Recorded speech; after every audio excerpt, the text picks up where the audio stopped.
What do you think you'll be remembered for? What will be your legacy? What will you accomplish during your life that will really make a lasting difference? I think on some level those questions matter to all of us.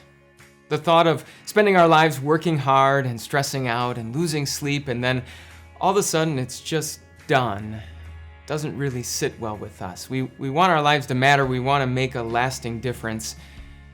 So how?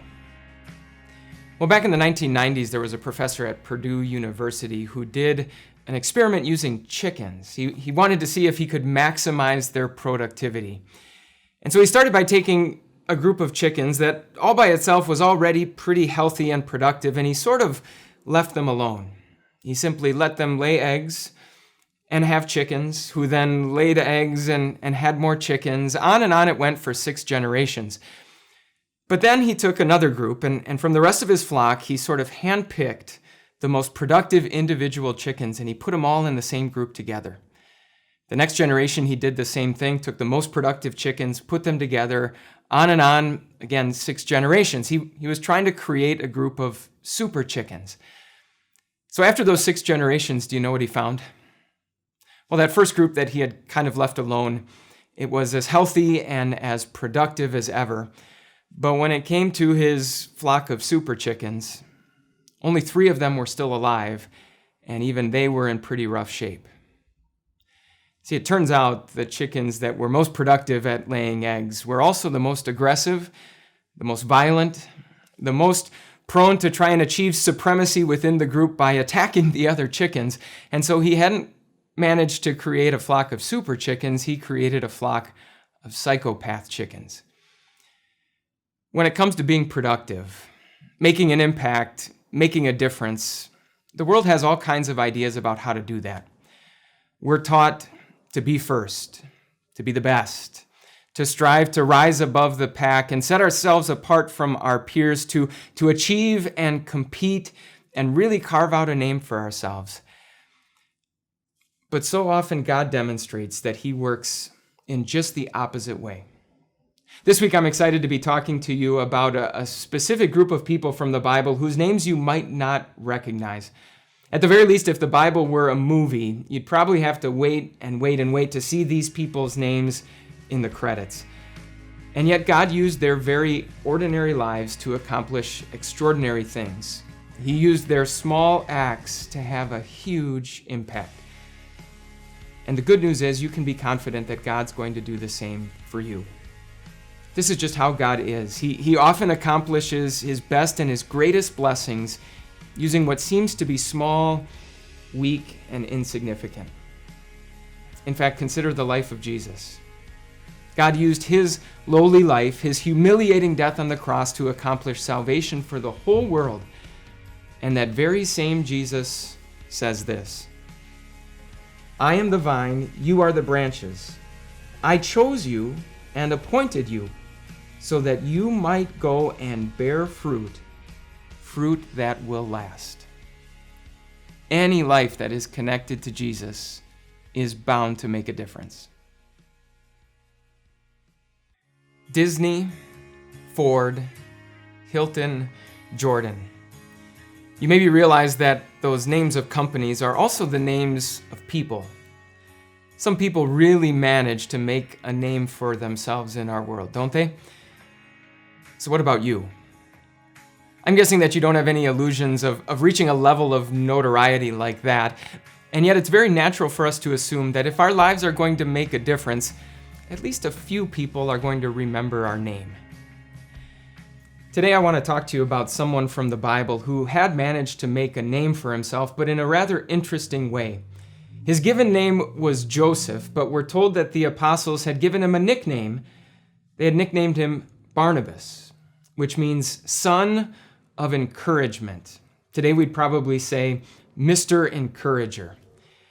Now, when we think of someone who is an encourager, we usually think of someone who picks other people up, but it can also refer to someone who speaks up for other people, someone who is an advocate. And on one occasion in particular, Barnabas proved himself to be worthy of that name. You see, Barnabas and the Apostle Paul had already taken one missionary tour together, along with a man by the name of John Mark. But on that first missionary tour, John Mark, for some reason, had deserted them. And so when it came time for Paul and Barnabas to take another missionary tour, Paul wanted nothing to do with John Mark. But Barnabas spoke up for him. Barnabas defended him. Barnabas served as his advocate. So here's what happened. Paul and Barnabas actually went their separate ways. The rest of the book of Acts is all about the Apostle Paul and the missionary travels that he took. Meanwhile, Barnabas and John Mark went off together, and even among the two of them, it was John Mark who became better known. We know John Mark from the book of the Bible that's named after him. We call it the Gospel according to Mark. So Paul and Mark end up in the Biblical Hall of Fame, and Barnabas, Mr. Encourager, he just sort of fades into the background. In a world where everyone is busy trying to make a name for themselves, working hard at making a name for someone else seems to be so counterproductive. Working to include someone who usually gets left out. Working to make sure that everyone on the team receives credit when the project is complete or the game is over. Working to defend someone who is being criticized. It's hard to see how God could use those small acts to have a big impact. But realize that whenever we serve as someone's advocate, we are doing the work that God himself loves to do. When Jesus described the work that the Holy Spirit was going to do, he called him an advocate. It's the Holy Spirit's job to speak to us about God. And when the Bible talks about the work that Jesus is doing right now up in heaven, it calls him our advocate. It's Jesus' job to speak to God about us. 1 John says this, "If anybody does sin, we have an advocate with the Father, Jesus Christ, the righteous one." Speaking up for others is the business of God. It's what he loves to do. And so if you're looking to make a name for yourself, work hard at making a name for someone else. How much of an impact can something have if no one is around to see it? That maybe sounds a little bit like that old philosophical dilemma about the tree falling in the woods, but it's an important question for us to consider in a world where so much of what we do is so often put on display for so many people to see. Can something really have an impact if no one is around to see it? Can something make a difference that is vital if it doesn't first go viral? I want to answer that question today by telling you a little bit about a man named Timothy. Timothy was a young pastor that the Apostle Paul sort of took under his wing from a very young age and ended up being Paul's right-hand man. Paul would use Timothy to deliver messages from Paul to Christian churches. Timothy would bring back reports from those churches to Paul. Timothy ended up being a pastor of a very important church in the city of Ephesus.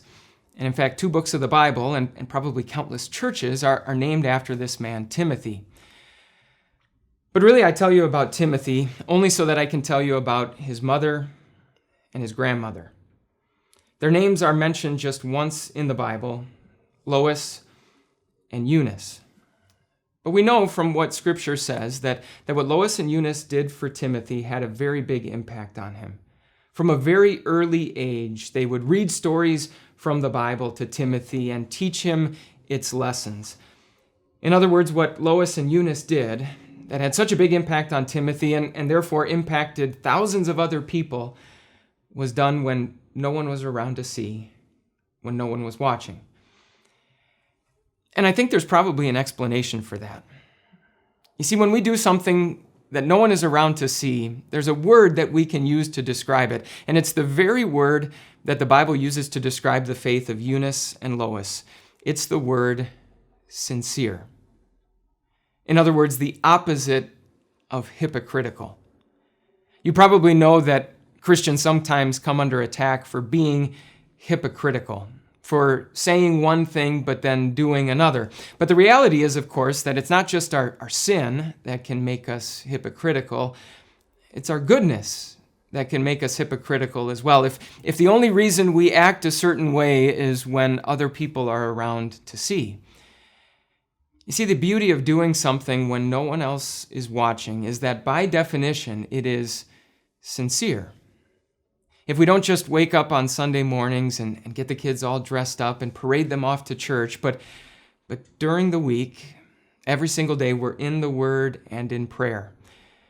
If we spend quality time with our kids, quality time in the Word, and we maybe deliberately choose not to post it on social media, they're going to get a very important message. They're going to see very clearly that that is sincere, that that's not just about our image, that's not just for other people to see, that truly and really matters to us. The Apostle Paul would later write to Timothy about the impact of the sincere faith of his mom and his grandma. He wrote, "As for you, continue in what you have learned and have become convinced of, because you know those from whom you learned it, and how from infancy you have known the Holy Scriptures, which are able to make you wise for salvation through faith in Christ Jesus." See, the beautiful thing about not just being sincere, but being sincere specifically about our faith, is that those who see it, even if it's just a very small number, will not only see what matters most to us, they'll be seeing the thing that flat out matters most. Apparently, all kinds of people have said it. Texas oil tycoon H.L. Hunt said it. Ted Turner said it. Bill Gates said it. Even Donald Trump said it. All of those people have said, in effect, that in the game of life, the best way to measure who's winning is with money. Maybe you don't feel quite that strongly about it, and you're probably not planning to approach the net worth of those kinds of men, but it's very natural for us to think that the best way to measure how much we've done, how much we've accomplished, what kind of impact we've had is with money. Maybe that's why generosity is sometimes such a challenge for us. Maybe that's why generosity is one of those virtues that everyone agrees is a really good thing and everyone is perfectly happy to let other people excel at. That's why today I wanted to tell you a little bit about a woman named Lydia. It seems as though Lydia was a very successful woman. We're told that she was a dealer of purple cloth, a very expensive commodity in biblical times. And so if money really is a way of keeping score, we could probably say that Lydia was winning. But when the Apostle Paul came to the city of Philippi and shared the good news about Jesus with Lydia, Lydia began immediately sharing what she had with the Apostle Paul. We're told that she insisted that Paul and his traveling companions stayed in her home. As the church in Philippi continued to grow, they continued to meet at Lydia's house. And it seems as though Lydia's generosity permeated this congregation and even became sort of a defining characteristic. Even after Paul went on and traveled to other places, the Philippians continued to send support and aid to support Paul wherever he went. Okay, so what? Well, the other significant thing to know about Lydia is that she is the first documented convert to Christianity on the continent of Europe. If you know anything about the history of the Christian church, you can maybe figure out that Lydia's generosity has maybe impacted you personally. The good news about Jesus came to this country, came to America from Europe. Many of us can even trace back our personal ancestry to Europe. So as Lydia was generous with what she had, as she continued to support the spread of the gospel in Europe, not only did it have a widespread effect, but for many of us, it also had a very personal impact. To think that of all the ways that we can spend our money, out of all the things that we can do with the resources that God Himself has given us, that we could take some of that and use it to support the gospel. Use it to have not just an impact that is widespread, that sometimes spans centuries and continents, but to have an impact that literally stretches into eternity. It's no wonder that Paul compared generosity in support of the gospel to what a farmer does, to a farmer sowing seed. No farmer would ever buy tons and tons of seed, pile up his seed to the brim of his silos and say, look at how much seed I have. Look at how obviously I'm winning in this game called life. No, a farmer only buys seed so that he can sow it generously and abundantly, so that he can fill up those very same silos with grain. And in the very same way, Paul says this: he who supplies seed to the sower and bread for food will also supply and increase your store of seed, and will enlarge the harvest of your righteousness. You will be enriched in every way so that you can be generous on every occasion. And through us, your generosity will result in thanksgiving to God. Just like a teeny tiny seed, even a little bit of generosity can have a tremendous impact. Does it ever seem as though some people have all the luck?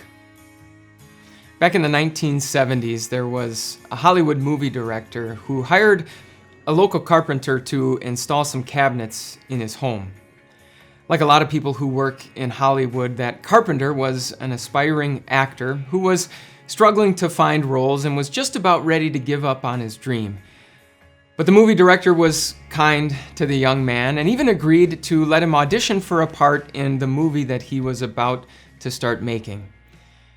Well, that movie director was George Lucas, and that carpenter was Harrison Ford.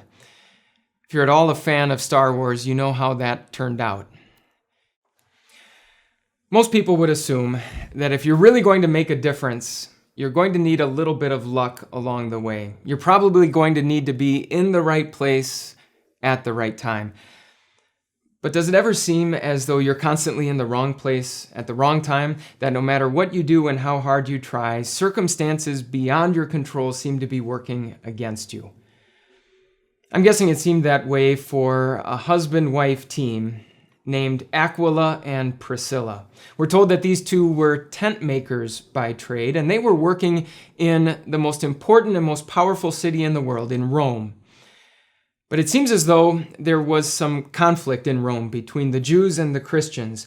And so as a result, the Roman Emperor Claudius issued a decree that all the Jews just needed to leave the city. So through no fault of their own, Aquila and Priscilla had to pack their bags, close up their shop, and start all over somewhere else. I'm sure it seemed as though they were the victim of unfortunate circumstances, that they were in the wrong place at the wrong time. Well, here's what happened. Aquila and Priscilla landed on their feet in the Greek city of Corinth, and there they met another tent maker by the name of Paul. Their relationship with Paul led to a remarkable history with these tent makers. They traveled all over the world with Paul as he continued to spread the good news about Jesus. The churches in at least 2 different cities ended up meeting in their homes in Ephesus and eventually back in Rome, the city that they got kicked out of. At one point, Paul went so far as to say that all the churches in the early Christian church knew the names of Aquila and Priscilla and were grateful for their work. And it all started with this decree issued by Emperor Claudius. It all started when it seemed as though they were in the wrong place at the wrong time. Has it ever felt that way for you? Are you going through setbacks right now? Does it seem as though maybe the entire universe is working against you? Have you had to start over with your dreams or give up on your plans? I don't know if your story is going to turn out quite the way it did for Aquila and Priscilla, but I do know this. I know that your story isn't over yet. And I do know that as much as God can work incredible blessings when everything in your life seems to fall into place, God can do the very same thing when everything seems to be working against you. In fact, the Apostle Paul would later write to the Christians in that city that Aquila and Priscilla had gotten kicked out of. He wrote to the Christians in Rome, and he said this: "We know that in all things God works for the good of those who love him, who have been called according to his purpose." Maybe it does seem sometimes like some people have all the luck, but I'd rather have a God who works all things for our good. Did you enjoy this video? If so, we would love to share even more Jesus with you, even if you have a busy, on-the-go kind of life. Just click here, and you can find the audio version for this podcast, along with all the other podcasts that Time of Grace offers.